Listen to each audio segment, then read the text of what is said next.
You are in for an interesting ride.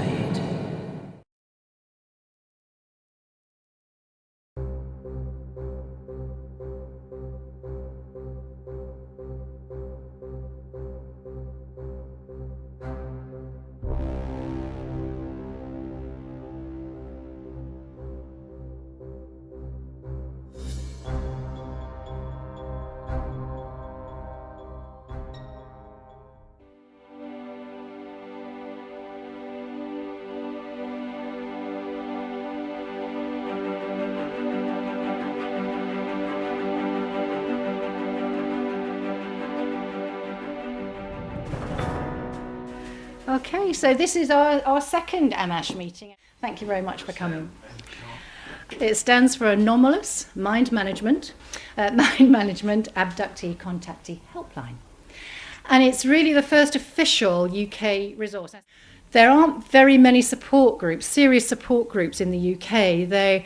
A lot of people are very good researchers and do a lot, but it's very confined to a personal group or maybe even them just themselves. And the point of Ammach is really to share the work and to lift the lid on a very obscure, darkened subject that tends to make people very isolated. It tends to have people leading lives of fear and, as I said, isolation. So part of this is about creating a safe space, especially creating a socialization for people. So you can say anything you like with us and you know that you're not going to be ridiculed. We're not going to police either what comes from you. And, we may be criticized for that, but we have no way of knowing what's real for you and what's real for me. It can be very different. It's very subjective. But I believe as many dimensions and people there are as many experiences, and I think it's very important that we honour each other for that. And what doesn't work for some people, the Greys are friendly, the Greys are not friendly, the Greys have emotions, the Greys don't have emotions. Doesn't matter. What's true for you is true for you in that particular time, because in that particular time you need the feedback, the framework that's happening for you, and I think that's really important. So Ammach is about discovering, uncovering, and it's about supporting our world, because there is a huge strata of these experiences from my 20-odd years as a researcher in health and well-being and more lately, I suppose the last 10 or 15 years of this field, is that there is a huge element of well-being that is not addressed for experiences. And, it's very serious because a lot of people are in a mental plane of distress. For me, from a practitioner's point of view, that's not okay. So we're here to facilitate well-beingness, basically, and communication. Now, the world at large still is not quite ready for everything that you've got to say, or even I've got to say, but we're going to say it anyway, because they'll soon get used to it, because that's the nature of life.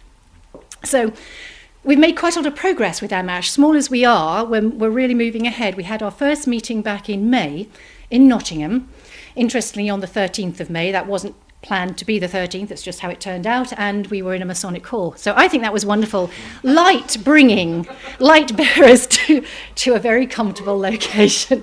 So again, it wasn't planned, it wasn't a sort of a sneaky idea. It was the most comfortable place because, again, I want to help look after you guys and give you a more comfortable experience of whatever it is you're going through, and I'll do my best for that too, in places and people and experiences.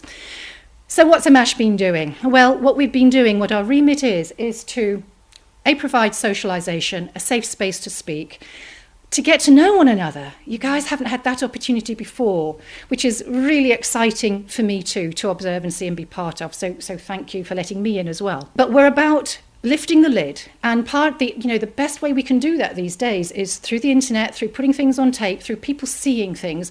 Podcasting too, that's great, but when you see people, especially one-to-one like we are today, it's very exciting, and you can read people, you get a lot more information from body language, etc. But even on tape, it's the second best thing we've got. And if you're willing to share, as some people have, your experiences, then, if enough people do it, not everybody can be labelled schizophrenic and nutter needing medical attention or psychiatric input.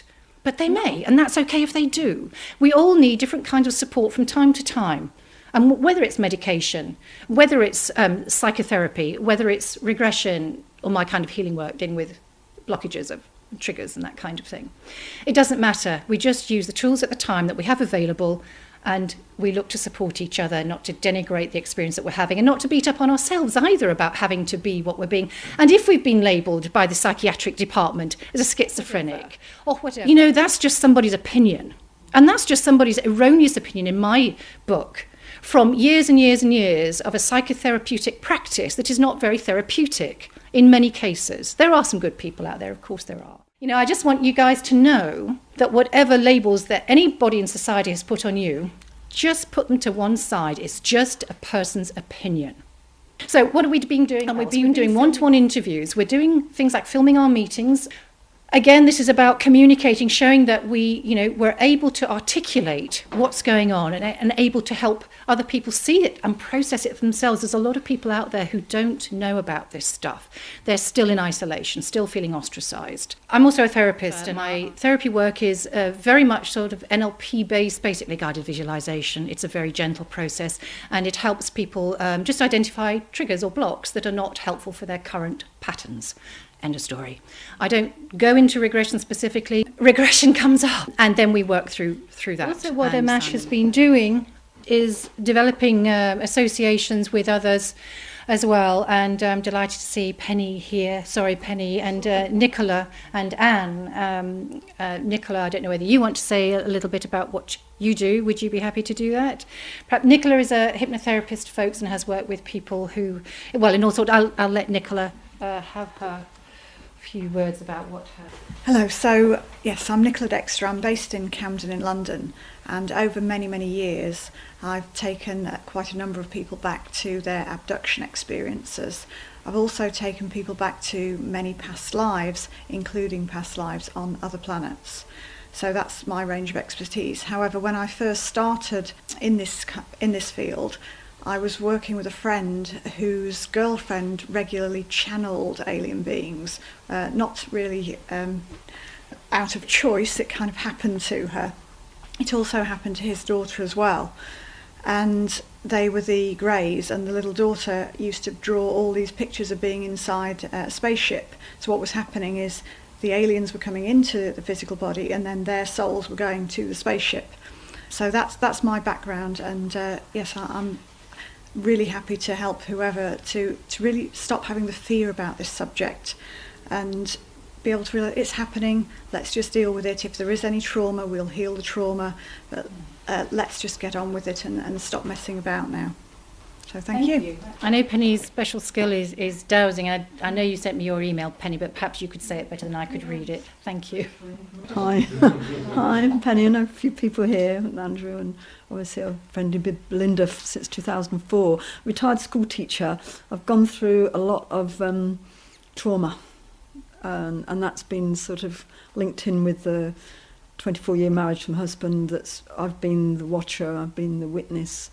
And with the big, so I was saying to Earl, the trauma doesn't always mean it's a bad thing, because your heart chakra had to be opened. And with the suicide of my daughter, 29, when she was 29 in 1993, through this overload of mercury handed down the generations, it really did open a tremendous amount of doors. Death isn't the end. And so from that, we then went to India, like to do a honeymoon pilgrimage she would have done, and we joined meditation groups, we did all sorts of stuff, and the best guy that came in was the chap who told me about dowsing and the fact that everybody can do it.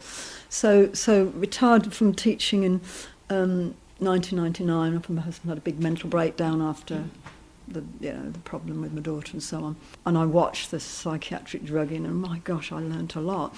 But then I started just dowsing what I thought was interesting things like water quality. The nearer you get to places like Sellafield and stuff, the big stuff, planets and planetary frequencies, and I wasn't bothered about individuals at that point. I was after the bigs, and found I could get readings with this pendulum that I use, and I get pulses in my fingers that I just ask for levels of things. Not normally yes, no, I don't do yes, no. I look for levels and percentages, and although I hated maths at school, but I'm always working with numbers at the moment, and it's fascinating because in about 2001, 2002, the Earth was the only planet that I could see that was in dire straits, and her frequency was so low, and so was the collective consciousness of humans. And then about 2003, which was the lunar eclipse and the is it harmonic? The consciousness of humans seemed to go up in frequency with the Earth, and I got an awful lot of information coming in. Then it went to more individual basis, and I found to my astonishment that I was able to get readings for things like soul contract achievement levels of anybody anywhere in the world, as long as I had the name and the birth date. The name carries the energy and the birth date seemed to locate them. And I would watch this pendulum just moving and then stopping at a level according to what question I asked in my mind. I didn't have to speak. So the subtle energies came through, the colours, wow, I wish I could see them. But wow, and the youngsters that are coming in with this incredible, wonderful crystal energy, and and finding out that I was actually an indigo, and I thought that was children, but I'm 66 now and I am an indigo. We've been incarnating 100 years, and everything seemed to suddenly make sense. Everything, like the jigsaw pieces, came together, and I could then find out also what the people had got poisons in them and toxins and what they could do about it. Because at the same time that was happening, I was drawing, because we draw things towards us. I call all these amazing people like Derek Ellis, Mr. Miracle Mineral Supplement chappie, who only lives a little way from us and accidentally has been police raided because he sells things to heal. All I wanted to do was to wave this big magic wand and heal the world, because people were just being so dumbed down. And then I found out why.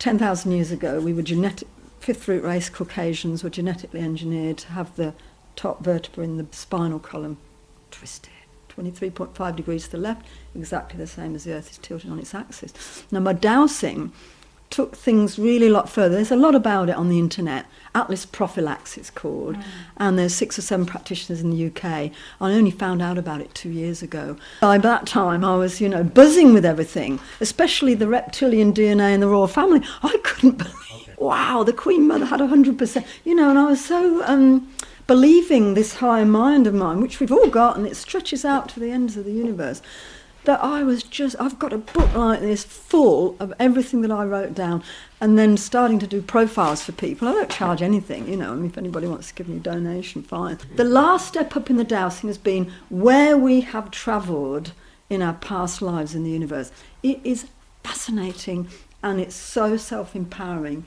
because we have chosen, all of us, to be here on Earth at this moment in time, which is why so many, they're telling us, aren't they, too many people on the planet, wow, we're all here, all of us are here for this time, and we are going to make it.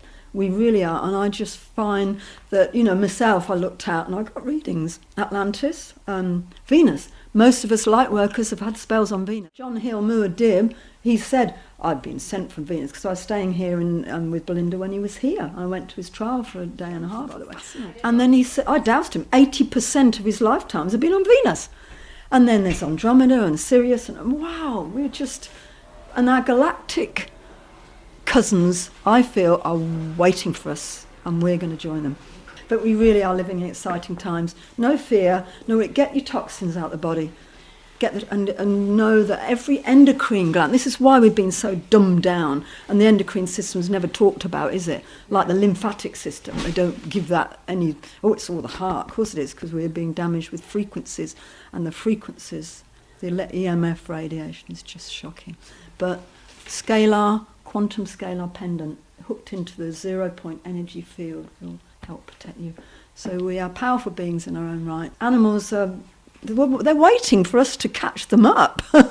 They know they're when I say God, I don't mean the Christian, it's the source.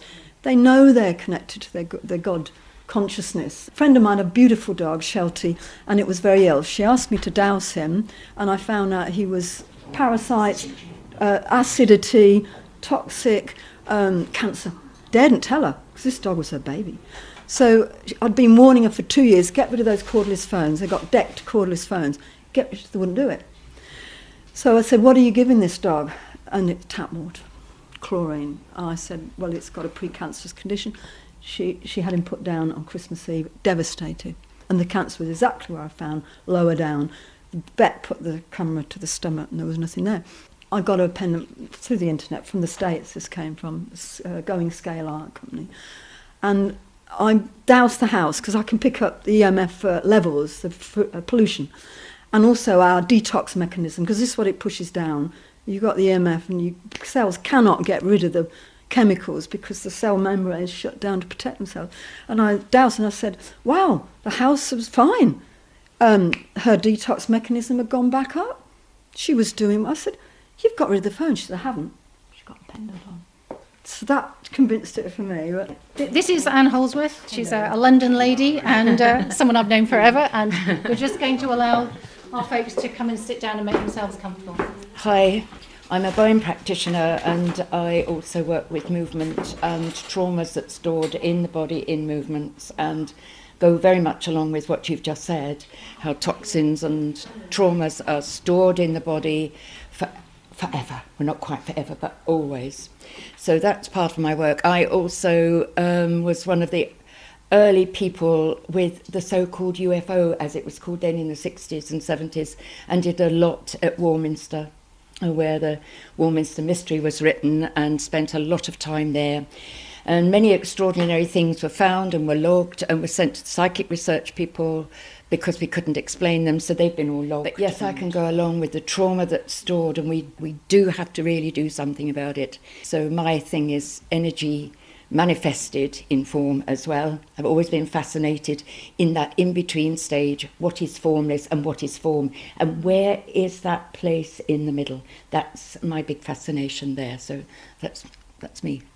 Everybody that I'm speaking to who is very aware of the global situation, the energetic levels, and this is wonderful because we are coming together then as a whole person to share this.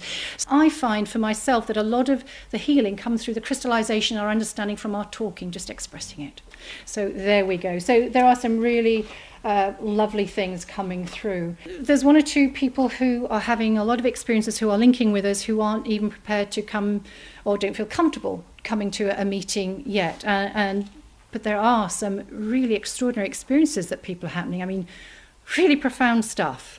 So I know that this is very important because one of the things that I will mention now, and it is always a difficult one, is this aspect of the child traumatization. In a lot of the cases of anomalous mind management, let's call it, and abductee conditioning and experiencing, there is often great trauma from a young age. And it is this traumatic window that we seek also to address and to heal, because I feel that if we can possibly heal that strata of childlike mind or dimension that is traumatized, and we help to heal it and thereby neutralize its force, those others, whoever those others are, and that's humans as well, will not be able to access that energy anymore because the frequency will simply be switched off. This is a really big element of what I'm interested in, healing the children, healing the child within us too, here and now, but also healing the abuse, sexual and otherwise, distasteful though it is, and it is a taboo subject, but we're not going to be frightened of mentioning it. If we keep this thing hidden, it will never be healed. So we need to lift the scab of that sore, and we need to let that out. So I was talking to Daryl Sims by email, who is alienhunter.org in the States, and he's a gentleman who was also an abductee for quite a few years, and then which he dealt with. He thought, well, okay, that's fine. But it wasn't fine for him when they took his child, and then he styled himself as the alien hunter, which is, that's his thing. And he has done a lot of very, very good research within his field and drawing in DNA material and that kind of thing. And I'm very interested because one or two of our people have said, if you can get me a geneticist, I'll have a blood test, which is amazingly brave. So we are working to attract those kind of professionals, lab professionals who can help us with some research. Daryl Sims just said, also, you're great people, you're well thought of here. So that's really nice that in the little bit of communication that we've had. Just to finish off, I just wanted to tell you that for some people, there was a lady who came to our last meeting who didn't want to go on camera either, but she spoke with us quite at length, and I've spoken to her at length on the phone, and she was very traumatized by her experiences, which have involved sexual abuse, generational and ET abuse and extreme abuse. and interaction. And for all her life, she's always been the victim of this. And just before our previous meeting, which was our first one, so about the first week of May, she was inspired, and we'd probably only been online about a couple of weeks. She was impelled to find someone she could talk to about this, and she found us. Weeks later, it took me weeks to get hold of her. She said she'd been trying to contact me, and I'd been trying to contact her, and it was not happening. She'd send me emails, and they'd come back actually stripped out, post-failure and that kind of thing, but actually stripped out. So when we finally got to talk, she said, "Joanne, I can't believe it. I've stopped it." This is after, I don't know how many years, could be 40 years, of absolute cruelty and abuse, because whatever the interaction and whoever they were with was certainly unkind and certainly cruel. She had a lot of the archetypal experiences that we hear of with ETs, but also there seemed to be this element of cruelty in it, which is, again, not always the case. And again, it's not often heard of or certainly spoken of. Again, we're not going to hide this. We're going to talk about these things to get it aired, because it is not okay. I went to, along with Andrew as well, to the first ever workshop on Russian healing, a Russian healing system using numbers. Numbers and frequencies developed by a man called Grigory Grabovoi and Arkady Petrov, for those who haven't heard. Really, really super exciting. These people have found a way of helping everybody. He uses the word clairvoyance, but he's actually accessing your higher self and changing the mind structure matrix. That's what he's doing, and that's what we're doing here. This is all what we're doing. We're manipulating our own matrix field, our matrix field reality. It's done with frequency. Grigory Grabovoi devised these numbers using radionics and his higher self. And he does say, guys, if you have a better number, it feels better for you, use whatever. That's why I think he's fantastic. So I brought, these are, if anybody wants a handout of these, they're welcome to one. There are a series of numbers, and these numbers will have a word or a phrase. For instance, shock and trauma has a series of numbers, 1895132. That series of numbers related to shock and trauma is for the normalization. These numbers carry the frequency for the normalization of the creator. The normalization of the creator is perfect harmony and love and peace. So it will ameliorate, it will nullify the shock and trauma. That's the whole thing. Now, you can even write these on your body. You can put a plaster on and write it on the plaster, and you can have them all around your wall. And so we've got, harmonization of the past, we've got expansion of consciousness. I've just picked some out from an extensive list. So this is really important stuff, because it can, these subtle techniques can help us as well. I've talked enough. I really want to give you guys some time to talk. So thank you. And great to see you guys.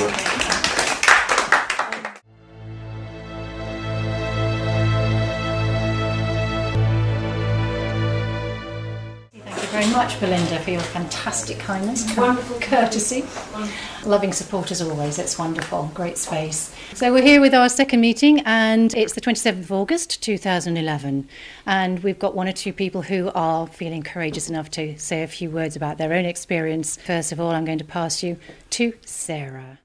My abduction experiences started when I was about 2-3 years old. They were always with my mum, and it was always the Greys, it was always the Zeta Reticuli. We were always taken on board a craft, and we were always taken away to some facility somewhere in the country. I don't know where.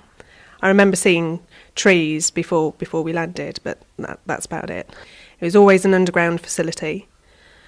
And I remember being held down in a chair quite forcefully by Greys and seeing my mother strapped to a table. I remember being put through lots of tests and having blood samples and things taken. And I remember tubes being put down my throat, various things planted inside my head. I'm pretty sure I've got implants. Sorry, I didn't expect this to be this hard, actually. I know that I'm third generation that I know of. There's me and my mum, and I know from speaking to my gran that she went through abduction and potential MyLab experiences during the Second World War, actually, as well. She had quite a few abduction experiences, so we know it's generational. I've experienced these abductions all my life, including this year. They normally take, there's blood that's been taken and hormones and various biopsies and things that have been added and given to me, including alien hormones and things that have been injected into my body, and various forms of mind control and thought control that have been placed there over the years. It's been mainly the Greys, but there has been Draco and I'm pretty sure Anunnaki involvement as well. There's been a lot of interdimensional travel as well, where I've been taken by other human beings to different dimensions, and there's work that had been taking place with me there. I remember, for instance, just lying in bed as a child, and I would just know when these beings were going to come. I just knew when they were going to come. I could sense them and feel them. They would telepathically contact me, and I just knew that they were going to be there. And I could kind of hear them. There would be a whirring and a ringing noise in my bedroom. I remember there being a vortex in my bedroom wall, and I remember being in underground caves even, as well as military kind of style MyLab facilities as well. These some of the beings were really, really tall in kind of some kind of cloak, really, really tall, about 12 foot tall. The Greys were no more than about 3-4 feet tall, generally.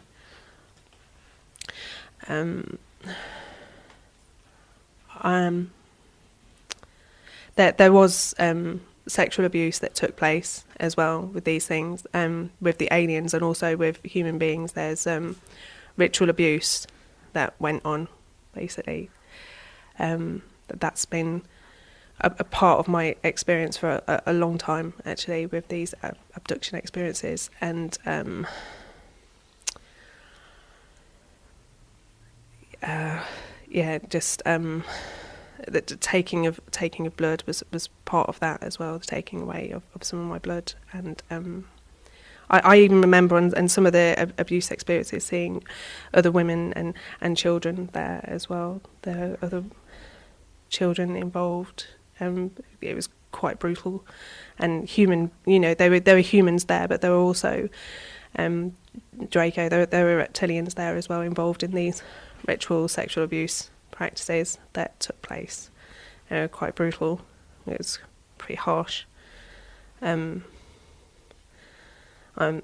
suffer from post-traumatic stress disorder as a result of this. At the minute I can't work. It's just too much for me. It's really, really too much. It's kind of everything I thought about myself is just flown out the window, really, since all of this has come out. Yeah, sorry, it's quite. Sorry, my story's quite dark. I don't really know too much what else to say. The only other thing that I can really say is that I know that I did choose this life. I'm an Andromedan starseed. I came here on a life contract to choose being abducted in this way because it was seen as necessary for us to find out just how many levels of control and abuse there were being perpetrated upon humanity. And so it's kind of what I've done, I've been told, is kind of covert operations to kind of be an abductee, have all these things and mind control happen to me. And then I would go and visit my friends and my family however many times a week and basically download all the information to the Andromedans about what was happening in order for them to be able to facilitate a process whereby they would be able to help when the time came with a transition here, utilise that knowledge, and that's part of what I've been here to do. That's my story. Thanks, Sarah. Not all of these experiences are comfortable or easy to hear. I'm going to hand you on to somebody who has been helping people, a wonderful lady called Nicola, and she's going to tell us a little bit about some of her work. Hi, I'm Nicola Dexter, and I suppose I first came across all this kind of work. I trained in past life regression and spirit releasement therapy back in 1995. But what I found was that my first friends that I practiced on were both possessed by demons, and the lady ended up being taken by aliens, but she ended up being taken in metaphysical form rather than physical form. So what would happen is an alien being would come into her body, and her soul would go to a spaceship. So she would have all the recall of being on the spaceship and nothing about what was going on in her body, and we would communicate with the alien beings in her body on Earth. There were two distinct alien beings that channeled into her.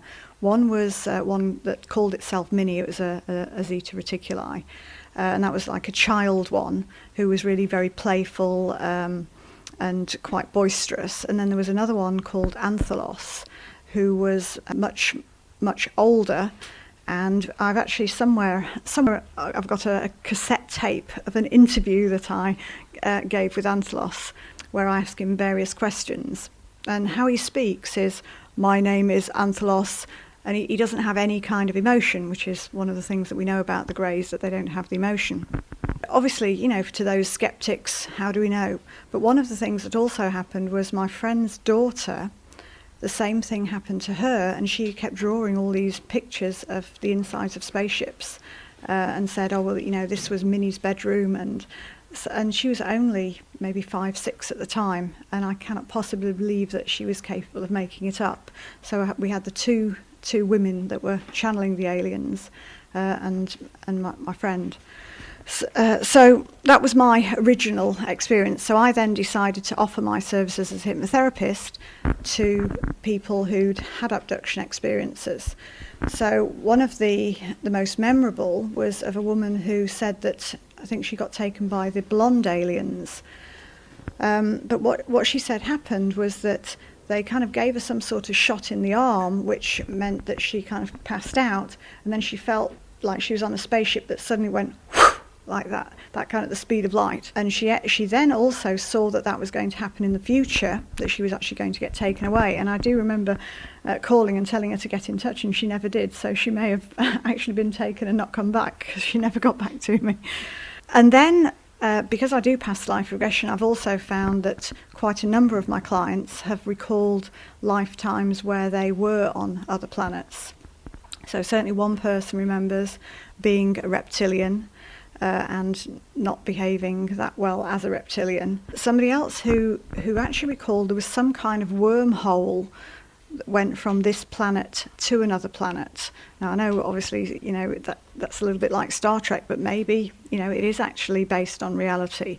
But that's what he seemed to say, that and on this other planet was some kind of mines, and they were using humans as slaves to dig the mines. So that's kind of a summary of my experience. Obviously there have been quite a few others, but they're the kind of the key ones that I remember right now. One other distinction that nobody seems to talk about, and that's that alien beings can also be possessed by evil spirits just the same as human beings can. And it seems that when we have negative experiences with the alien beings, it's quite often because they are being controlled by the evil spirits. So one of my jobs is not only to clear evil spirits from human beings, but also to clear them from the alien beings too. Anyways, that's all I'd like to say for today. But Thank you very much. That was really interesting, and again, an area we don't really hear too much about. So thank you. Okay, so we're now going to continue with Simon. Thanks, Joanne. It's Simon. I'd like to just recount a big experience I had in 1971 when I was about 11 3/4 years of age. It's important to me because that's when I made a soul agreement with the mantids. After I'd made an agreement with them, which mainly involved the removal of my soul from my physical body here and placing it into a mantid body, and Nicola, that's a little bit what you'd been saying. But I wanted really just to share with you the process, not for the soul transfer, but I've travelled in a spaceship and was taken to a planet, and what I call the control room was a huge chair which resembled a dentist's chair, and I was asked, did I want to command? I said, oh yes please, because I'm very young, and scrambled up into this really big chair. It was far too big for me, and as soon as I got in the chair it started to move upwards, not in the way that we would understand a chair might move. The metal that lifted this chair just grew from the inside. So it wasn't on a hydraulic ramp. There weren't any cables pulling it. The metal arm just extended and lifted me right off the floor. And then I was told to put my head back on this headrest, and then fine filaments, rather like fibre optics, actually seemed to grow out of the back of the headrest straight into the back of my head. And I had my two hands on the armrests, and these fine filaments grew up and meshed into the palm of my hand. And I was told that I was going to see the Great One.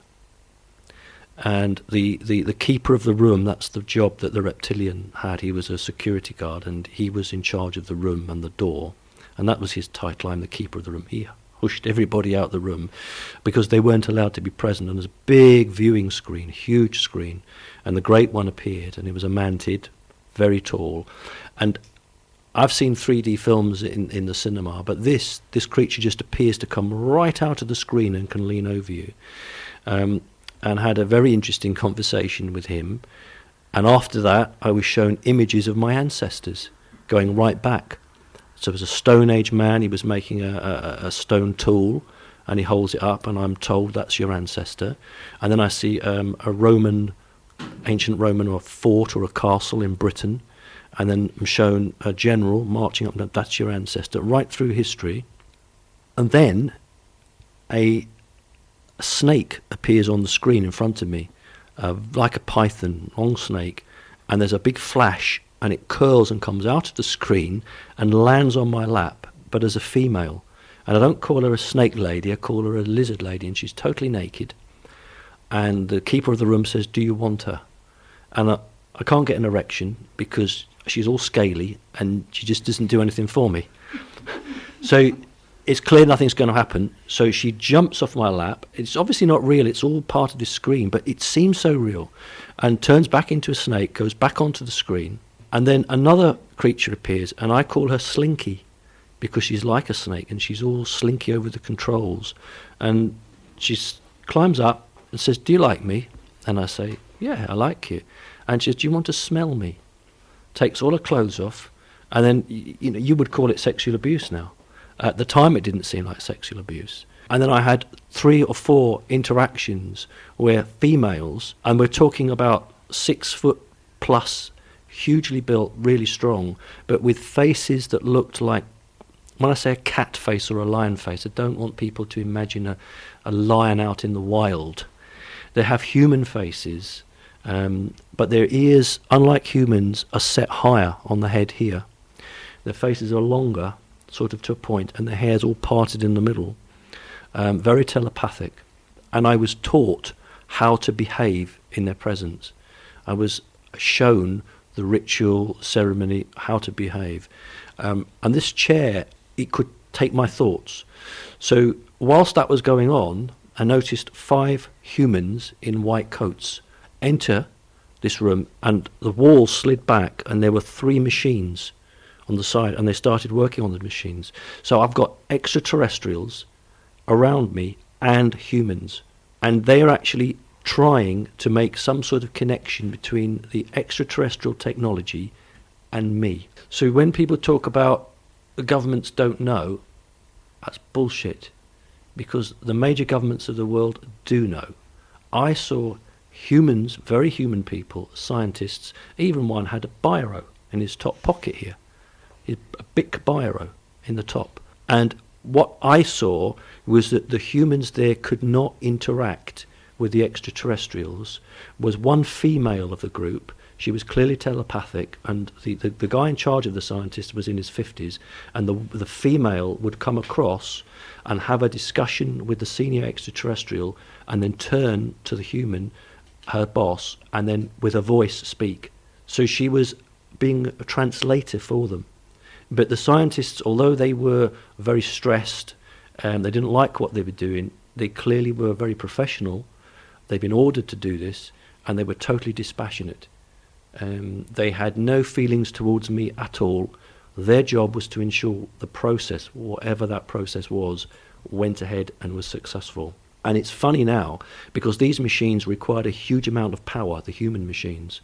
And guy in charge pulls a lever, like the archetypal switch pulls it down. There's a big clicking, and there's a bang, and the 5 scientists duck down behind the machine because they think the place is going to blow up. And when it doesn't, they stand back up again. But I remember the smell. These machines were red hot, and the smell of the metal. Whatever they were doing worked, and it was a success. And the guy comes down, the senior scientist, and he says to me in a very cultured English accent, "Come down, my boy," and holds his hand out to shake my hand. And in my head, I think, I'm not your boy. And I've got 3 mantids, 3 doctor mantids, they're the ones that are naked, and then 1 purple mantid, and I go straight to them. I don't go to the humans at all, because I feel happier with them. And I send a telepathic message to the purple mantid, and I say, I don't like these humans. And he sends a message back to me saying, the humans are not to be trusted. And I say, did we win? Because I don't know what they were supposed to be doing. And the senior mantid says, yes, we have been successful. Screen comes on, and there's a mantid there who has a purple sash sitting on a throne. He's sitting on a throne with a purple sash, and he holds what we call the rod of office. These are about 18 inches long, thin like that. They use them to stun humans, to control humans, but they're also the signature of their office. And they keep them in the pocket, left-hand side pocket here, and he drew it out. Now he's on the screen, so he can't really get me, and he holds it at me like that. And then one Dr. Mantid takes my left arm, and one, I can't do it with this, I need a free-ranging mic. And the Dr. Mantid takes my right arm. Can I move? Can you spot me if I move? Okay. And I'm held out like that. And then they push me down, thank you, they push me down onto my knees, and I've got one Dr. Mantid holding me here, one here, and they're not hurting me. And then he holds the rod of office and says to me, you are now a master. And the next thing that happens is the screen goes blank, and then the purple mantid, and this is what mantids always do when they're very happy, physically picked me up. Now they're about 9 foot, this one's 9 foot, and holds me, I'm only 11 and a half, so don't weigh that much, holds me right up above his head. And all the other mantids then hold their, and they make a chirruping sound of that success and happiness. It's a chirp, chirp, chirp, chirp, chirp, and that's when they're really, really happy. And then I'm put down on the floor, and it's time to go back. I've really condensed that, but that's the most poignant for me, because it's when I agreed to have a soul agreement with the mantids, and to share their culture, share their rituals, and to understand what they're doing with interaction with humans, or why they're interacting so much now, and the importance for the future. Pass across now. Thank you. Who shall I pass to?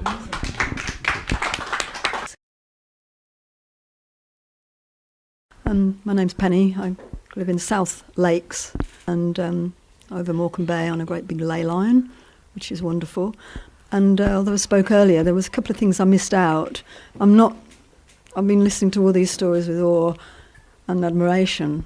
Incredible. Everybody pat themselves on the back, we're amazing beings. And I've not had any experiences like that. But what I have been able to do, which has been tremendous, is just to do some higher self work, which is dowsing for all sorts of things. And what I missed out earlier on, which I feel is quite pertinent, is the way that 10,000 years ago, fifth root race Caucasians were genetically engineered by Anunnaki hybrids. I don't know, I've not had a lot of time to do a hell of a lot of research, but I do a fair amount of dowsing. It fascinated me when I found out from a 34-year-old young man who's very psychic, called Mark Mayer, as his name is now, and he told me about the Atlas prophylax. We had this twisting of the Atlas bone on purpose to dumb us down, because we were the fifth root race of an experiment to bring in more intelligence to what we have been for 20,000 years as a subservient slave race to these beings. Again, I'll reiterate, have no higher emotions whatsoever, unless I think some of them choose to have. And what happened was we had a lot of their intelligence put into us, so we have to say thank you very much. We're ready now to stand alone, and we can't reiterate more how important that is. And because they were so upset, as they felt they'd made the biggest mistake, because we had the higher emotions which actually enabled us to be more powerful than our creators.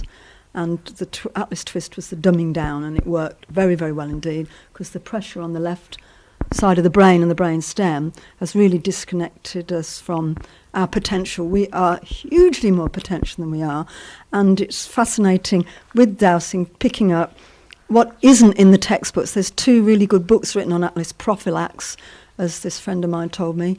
Told me 3 things, by the way, just a little digression. Atlas prophylax, 13th astrological sign, which he calls Ophiuchus spider, which I was born in the middle of, 1244 actually, was interesting, isn't it? And then the Himalayan rock crystal salt, which is the earth is our mother, and we need the sea salt, we are the oceans, and we are the earth. So when we heal our bodies, when we get this correction, which can be done, some people are born with it in place if their mothers had it corrected, or they just happen to be indigenous or African, or the little upright, other races on the planet that haven't had this twist. And it's the same tilt, it's 23.5 degrees to the left as the Earth is tilted on its axis. She said that when we do have our atlases, most of us anyway, the Earth might tilt back upright. It's a possibility. So that was the main thing that I wanted to say. And when that does happen, we are aligned with nature, and we get different energies coming into our subtle body, like I'm coming full on indigo, the same as quite a lot of other people as well. In fact, Julian Assange, indigo. Honestly, I've doused him. And that changes a lot to crystal, because the new crystalline grids of the Earth we're resonating with, and then we get a 5th-dimensional bioplasma energy coming in, which fascinates me. There's quite a lot on the internet about that. The youngsters as well, who are coming in with the Atlas corrected, get the 12th dimensional platinum. No polarity whatsoever. Fantastic. No wonder they're after the youngsters and trying to harm them big time. But I don't think it's going to work. So on that lovely note of optimism, we are so powerful. We exist in all dimensions, and it's this energy connects us. The love energy projects out around our bodies between 5 and 8 feet, and that is what is linking us together. So well done, everybody.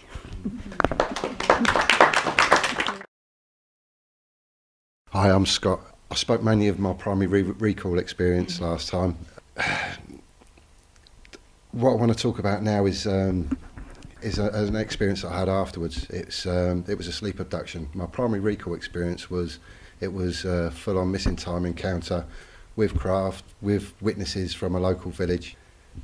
It definitely happened. So for all them skeptics out there, this is reality. And for all those people who do say hypnopompic hallucinations are the reason behind these so-called sleep abductions, it's not, because I had one shortly after my recall experience. It was midnight. I can even tell you the date as well. It was the 12th of the 2nd, 09. It's just the same as the 30th of the 12th, 08. The dates stick with you. It's embedded. It's like you're branded. I went to bed at midnight. The kids had already been in bed a couple of hours. The wife was working nights. If I remember rightly, it was a Wednesday, and that can be checked. I went up to bed, laid down. My dog came up with us. He lays down next to the bed. He used to sleep alongside of the bed. As soon as the clock switched to midnight, it was like I couldn't move. The dog started to cry and whimper. I've tried to roll over. It's my best mate. I've tried to roll over and put my hand out the side of the bed to see what's the matter, and I couldn't move. Next thing I remember is every molecule in my body vibrating and pulsing. It's like, it was just constant, and that was all I remembered for that point. Then it turns dreamlike. It's not a dream. Don't get me wrong. It's not a dream. I remember having my ankles twisted and my feet pulled. I can remember them also doing something with my head. But the thing was, I'm looking at this now I'm looking down at myself. It was as if I was removed from body so that they could work on me. Call it the ultimate... Out of body experience. Yeah, out of body experience, but it's like what doctors use. Anaesthetic, ultimate anaesthetic. Yeah. You're not good, you don't feel a thing, you're removed from body. I see them working on in fact, they had my eye out, because my right eye was taken out, and I'm looking at them working on my head. It sounds bizarre, it sounds traumatic, But what would have been traumatic was if they had left me in body to experience this and experience the pain. This had to be done. Whatever it was they were doing, and I do not know, it had to be done, and it was done for my benefit. I know people will probably say ludicrous, but no, it's what they did for me. The next thing I remember, I just want to explain as well, you can check back with the records, it was -4 that night. I remember everything about it. I sleep with the windows open. I always sleep in the nude. I had the covers over me. Yeah, I didn't have to say that, by the way. It's just